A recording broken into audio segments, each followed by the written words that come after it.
আজ আমরা পড়ব সদৃশ্যতা, তাকে বলা হয় সিমিলারিটি। এই সদৃশ্যতাটা আসলে কি? ধরো কোনো একটি ছবি তোলা হয়েছে, কোথাও একটা বেড়াতে গেছো, সেখানে একটা ছবি তোলা হয়েছে। ছবিটা ধরো এখানে একটা এরকম গাছ আছে, গাছের ছবি তুলেছো, সেই ছবিটা আছে। এখানে এসে দেখলে যে ছবিটা তোমার খুব পছন্দ হয়েছে, সেটাকে স্টুডিওতে নিয়ে গেলে, নিয়ে গিয়ে সেটাকে আরেকটু বড় আকার দিলে,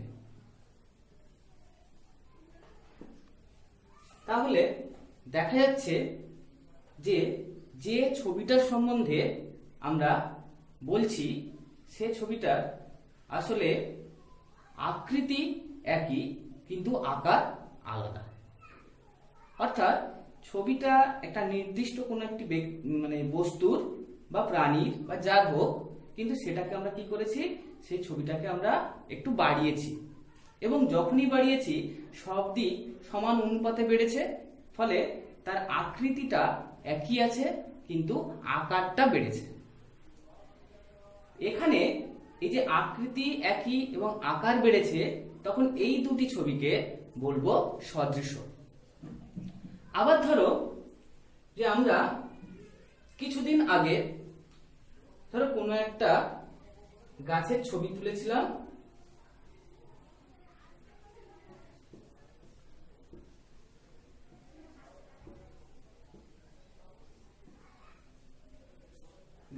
তুলেছিলাম, এবার আমাদের এখান থেকে যে আমফান ঝড় হয়ে গেল, সেই ঝড়ের পরে আমরা সেই গাছটার ছবিটা তুললাম। দেখা গেল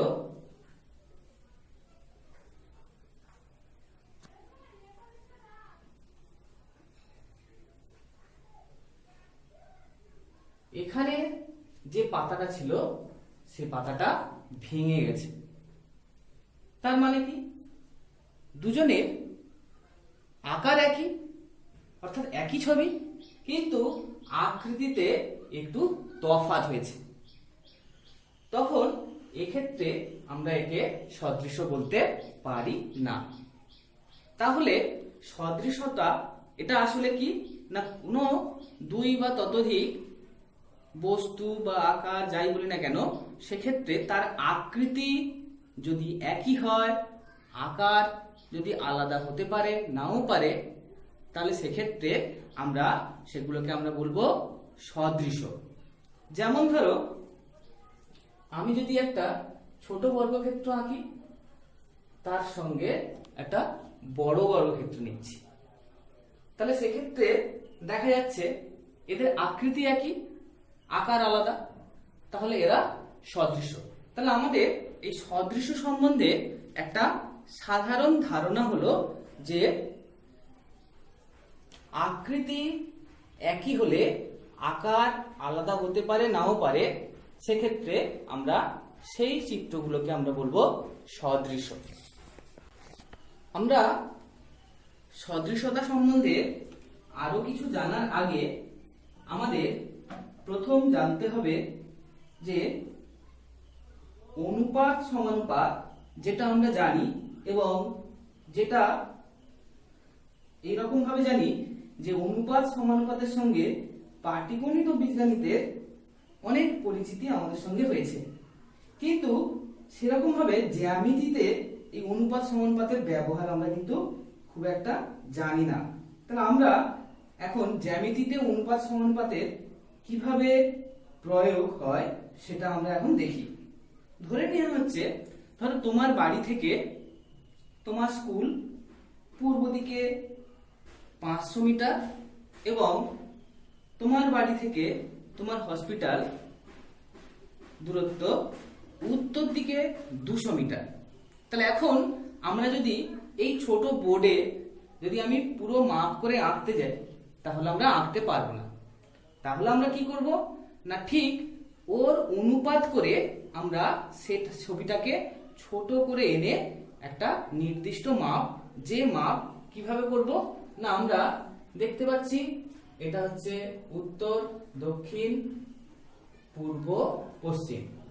এখন আমরা অবস্থান করছি এখানে, বলছে এখানে আমার বাড়ি, এখান থেকে 500 মিটার, তাহলে আমি প্রতি ঘরকে 100 মিটার ধরলে 1 2 3 4 5, তাহলে এটা হচ্ছে 500 মিটার। ক ঘর মিলে হয়েছে? 5 ঘর মিলে হয়েছে।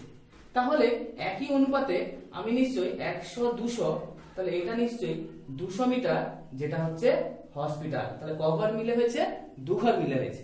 তাহলে এখন যদি বলি তাহলে এই দুটোর মধ্যে দূরত্ব কত, তাহলে আমি নিশ্চয়ই 5:2 লিখব, যেটা আমাদের অরিজিনাল যে দূরত্ব 500:200 এর সঙ্গে সমান। তাহলে আমাদের যে অরিজিনাল দূরত্ব দেওয়া ছিল সেটার থেকে তার সমান অনুপাত করে আমরা অনুপাতটাকে ছোট করে সেটাকে আমরা কোন একটা চিত্রের রূপ দিতে পারি। তাহলে এইভাবে আমরা অনুপাতকে প্রয়োগ করতে পারি। সমানুপাতকে কিভাবে প্রয়োগ করব? ধরো আমাদের বললো যে এ বি সি ডি এরা সমানুপাতে আছে, তাহলে আমরা বলতে পারি a/b = c/d, তাহলে AD = BC। এখন যদি বলা হয় A এবং D দুটো বাহু বিশিষ্ট, অর্থাৎ একটা দৈর্ঘ্য একটা প্রস্থ, একটা আয়তক্ষেত্র নিলাম, তাহলে তার যে ক্ষেত্রফল হবে সেই ক্ষেত্রফলে সমান ক্ষেত্রফল বিশিষ্ট আরেকটা আয়তক্ষেত্র আমরা তৈরি করতে পারি, যার দৈর্ঘ্য এবং প্রস্থ যথাক্রমে B এবং C। আবার বলা হলো যে A B C এরা ক্রমিক সমানুপাতি, তাহলে এরা যদি ক্রমিক সমানুপাতি হয় তাহলে বলতে পারি AC = B²। অর্থাৎ A এবং C দিয়ে আমরা যদি একটা আয়তক্ষেত্র তৈরি করি, তার সমান ক্ষেত্রফল বিশিষ্ট একটা বর্গক্ষেত্র পাবো, যার ক্ষেত্রফল B²। তাহলে এইভাবে আমরা অনুপাত সমানুপাতের এখানে ব্যবহারটা করতে পারি। আমরা এখন যে বিষয়টা নিয়ে আলোচনা করব এর মধ্যে, সেটা হচ্ছে অন্তর্বিভক্ত এবং বহির্বিভক্ত কি। আমরা একটা রেখাংশ নিয়েছি যার নাম দিলাম AB,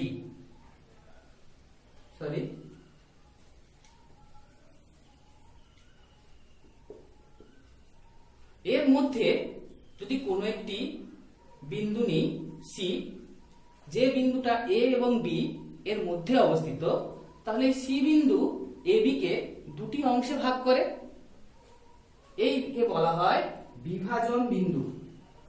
এবং এই যে বিভাজিত করছে বা বিভক্ত করছে একে বলা হচ্ছে অন্তর্বিভক্ত।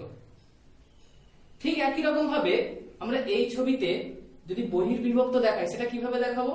না, AB কে যদি আমরা বাড়িয়ে দিই তাহলে সেটা বাইরে একটা বিন্দু নিলাম D তার উপরে, তাহলে সেক্ষেত্রে এই AD এবং BD এইটা একটা অনুপাত পেতে পারি। তাহলে কোন বিন্দুতে অনুপাত পাচ্ছি? মানে বিভাজনটা পাচ্ছি D বিন্দুতে, তাহলে D বিন্দুটা হচ্ছে বিভাজন বিন্দু এবং এই বিভক্তকে বলা হয় বহির্বিভক্ত। তাহলে এখন আমরা একটা উদাহরণ দিই। ধরো বলছে এই A থেকে B এটা 6 সেন্টিমিটার এবং C বিন্দুটা ধরে নিচ্ছে এখানে আছে এবং সেটা 3:1 অনুপাতে বিভক্ত করেছে। তাহলে AC আর BC কত হবে? না, আমি হিসাব করে বলতে পারি এটা হচ্ছে 4.5 আর এটা হবে 1.5। তাহলে এটা হলো অন্তর্বিভক্ত কি অনুপাতে? 3:1।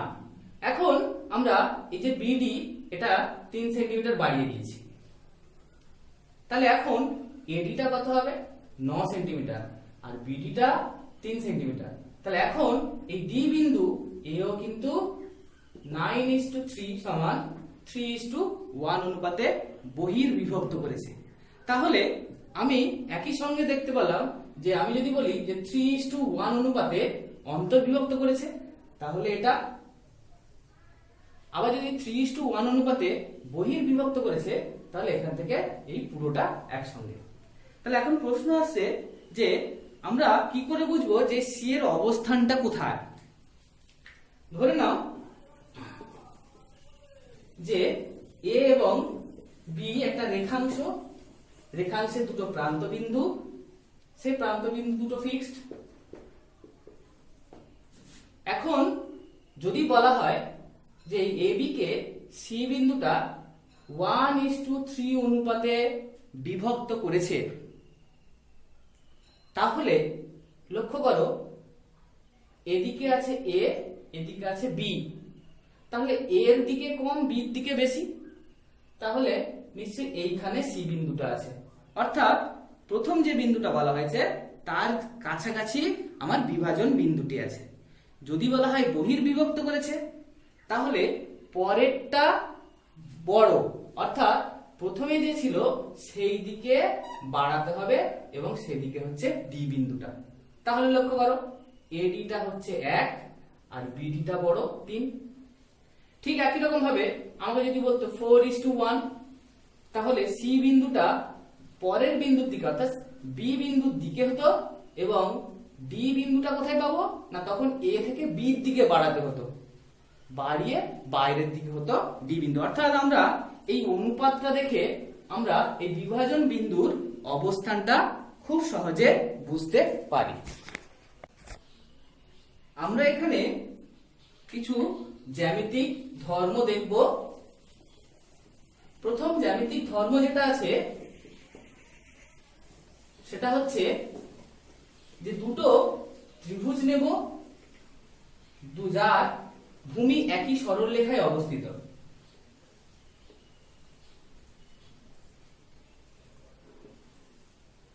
একটা নাম দিলাম এ বি সি আর একটা নাম দিলাম এ ডি ই, যার ভূমি দুটি একই সরলরেখা বিই এর মধ্যে অবস্থিত এবং যার ভূমির বিপরীত শীর্ষবিন্দু সাধারণ অর্থাৎ একটাই এ। তাহলে এক্ষেত্রে আমরা বলতে পারি যে ত্রিভুজ এবিসি এর ক্ষেত্রফল বাই ত্রিভুজ এডিই এর ক্ষেত্রফল সমান, তাহলে এটা কি হবে হাফ ইনটু এটা উচ্চতা, ভূমি হচ্ছে বিসি ইনটু এইচ আর ওর ক্ষেত্রে আছে half into DE into H, প্রত্যেক ক্ষেত্রে একই উচ্চতা একই, তাহলে এখান থেকে কেটে গেল। তাহলে বলতে পারি এদের ক্ষেত্রফলের অনুপাত ওদের ভূমির অনুপাতের সঙ্গে সমান।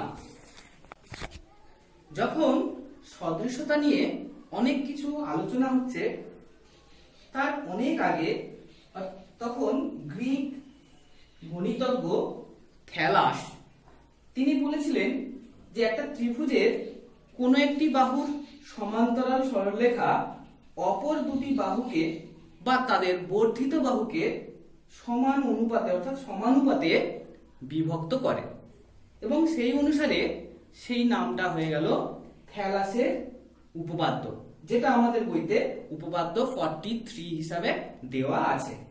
তাহলে ব্যাপারটা কি বলছে যে একটা ত্রিভুজ আছে এ বি সি, এই ত্রিভুজের বিসি বাহু সমান্তরাল করে আমরা একটা সমান্তরাল সরলরেখা এনেছি, যেটা এবি এবং এসি কে ডি আর ই বিন্দুতে ছেদ করেছে। বলছে এরা সমানুপাতে ছেদ করবে, অর্থাৎ এডি বাই বিডি সমান এই বাই ইসি। তাহলে কিভাবে না, এটার প্রমাণ আমাদের সিলেবাস বহির্ভূত, তবু আমি একটু হিন্স দিচ্ছি। এই দুটো যোগ করব এবং এই ডি এবং ই যে দুটো বিন্দুতে ছেদ করেছে সেখান থেকে আমরা এর উপরে লম্ব টানব। আচ্ছা, এবারে লক্ষ্য করো এই এডিই এর ক্ষেত্রফল নির্ণয় করব এবং বিডিই এর ক্ষেত্রফল নির্ণয় করব। ঠিক এর আগের যে আমরা জ্যামিতিক ধর্ম দেখেছি, দেখো একই সরলরেখায় আছে এবং তাদের শীর্ষবিন্দু একই, তাহলে এদের দুজনের ক্ষেত্রফলের অনুপাত এই দুটো বাহু অর্থাৎ ভূমির অনুপাতের সঙ্গে সমান।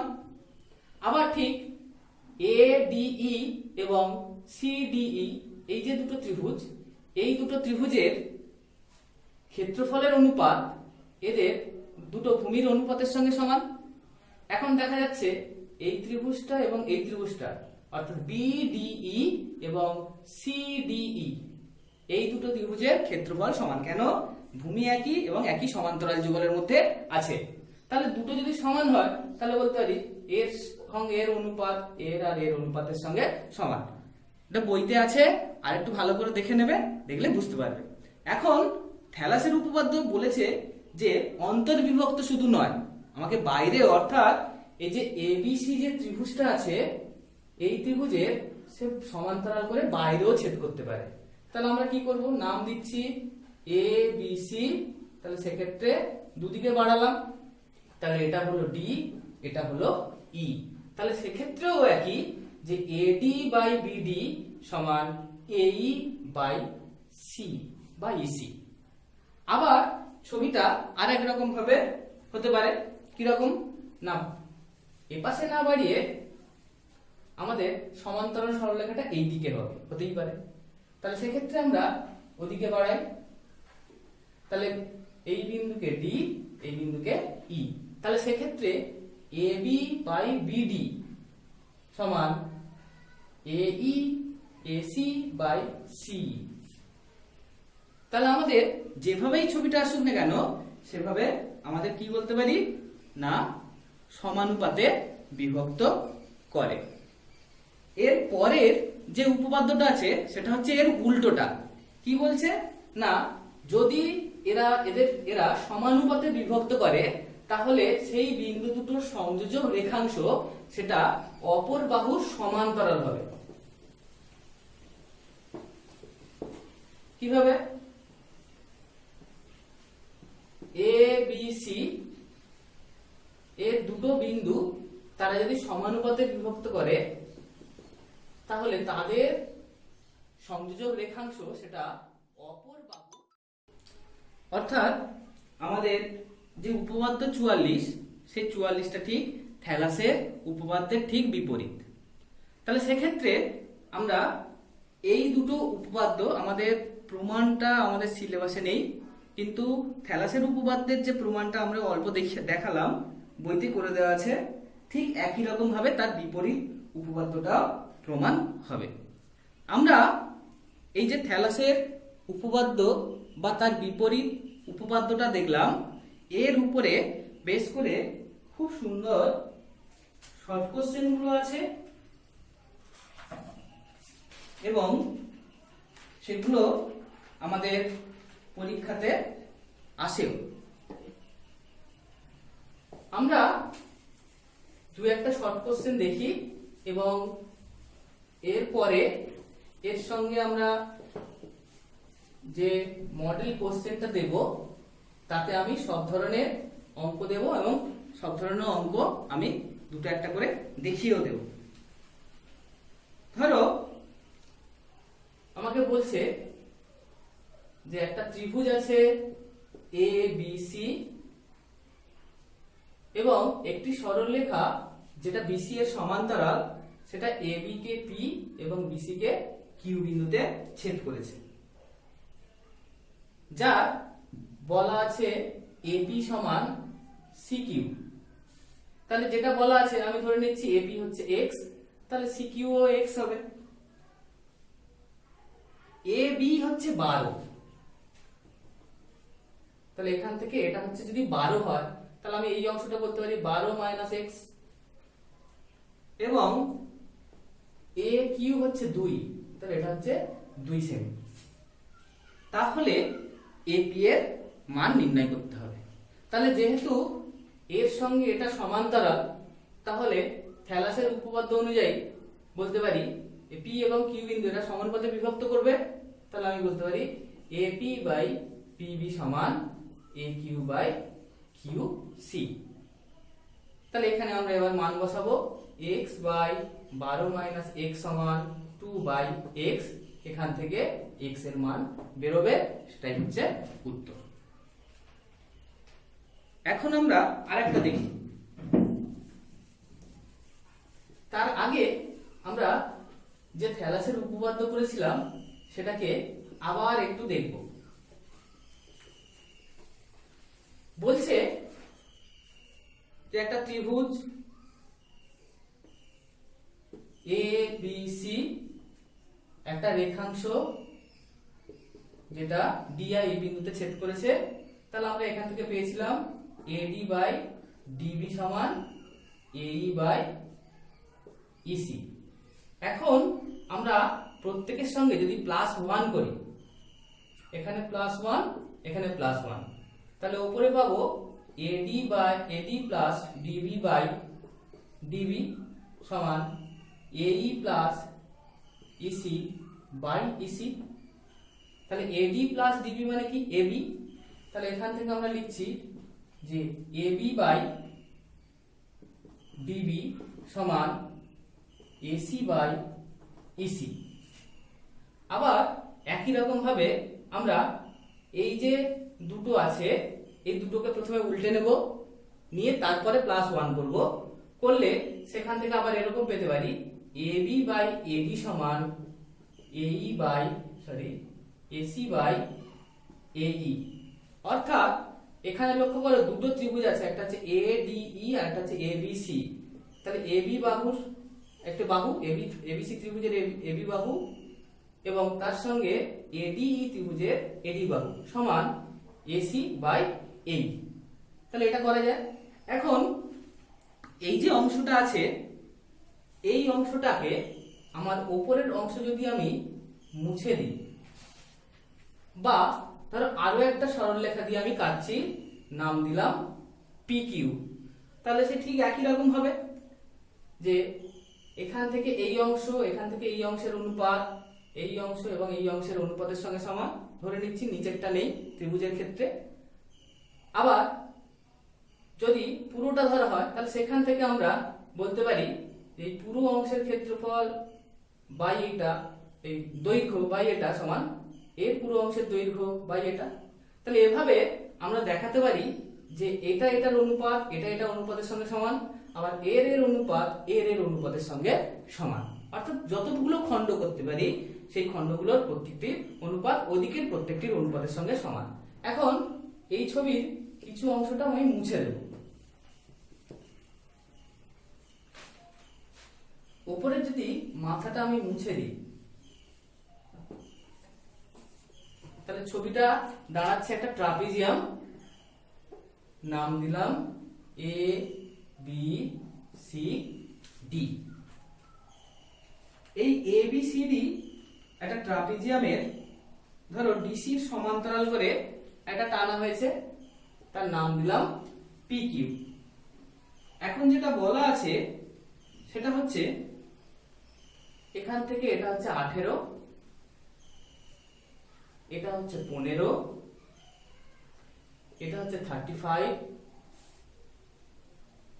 তাহলে সেখান থেকে আমাকে AB দৈর্ঘ্য বের করতে হতে পারে বা বিভিন্ন হতে পারে। তাহলে সেক্ষেত্রে আমরা যদি আমাকে AB বের করতে দেয় তাহলে ABটা আমি x ধরি, তাহলে এই অংশটা হচ্ছে 18 মাইনাস x। তাহলে এখানে আমরা পাচ্ছি এইটা বাই এটা অর্থাৎ DP বাই PA সমান CQ বাই QB। আমরা একটু আগে থ্যালাসের উপপাদ্যকে কিছুটা ডিরাইভ করে পেলাম, তাহলে সেখান থেকে আমরা x এর মান নির্ণয় করতে পারি। তাহলে এইভাবে আমরা কয়েকটি অঙ্ক আমরা শর্ট কোশ্চেন এইভাবে আসে এবং এইভাবে আমরা অঙ্কগুলোকে করতে পারি। আরো কিছু আমি অঙ্ক করে অডিওতে বুঝিয়ে দেব এবং তোমরা বাড়িতে ভালো করে প্র্যাকটিস করবে। তাহলে এটা হলো আমার সদৃশতার প্রথম ক্লাস। এখনো হয়তো কয়েকটা ক্লাস লাগবে পরপর চ্যাপ্টারগুলোর জন্য। আমাদের এই অধ্যায়ের প্রথম অর্থাৎ সম্ভবত 18.2 যে অনুশীলনীটা আছে তার যে অঙ্কগুলো আছে সেখান থেকেই আমি একটা কোশ্চেন করে দেব, বা ওর থেকে বাইরে যদি কোনো ভালো প্রশ্ন পাই আমি কোশ্চেন করে দেব এবং সেখানে সেই প্রশ্নগুলোকে তোমরা ওই যে তোমার ফেয়ার খাতা আছে সেই ফেয়ার খাতায় ভালো করে সুন্দর করে করবে এবং তার সঙ্গে কিছু স্যাম্পল উত্তরও দেব এবং তার উত্তরের সঙ্গে যদি পারি আমি অডিও করে বুঝিয়ে দেওয়ার চেষ্টা করব। তাহলে প্রথম ক্লাসটা এই পর্যন্ত, পরে আবার সদৃশতার ক্লাস হবে।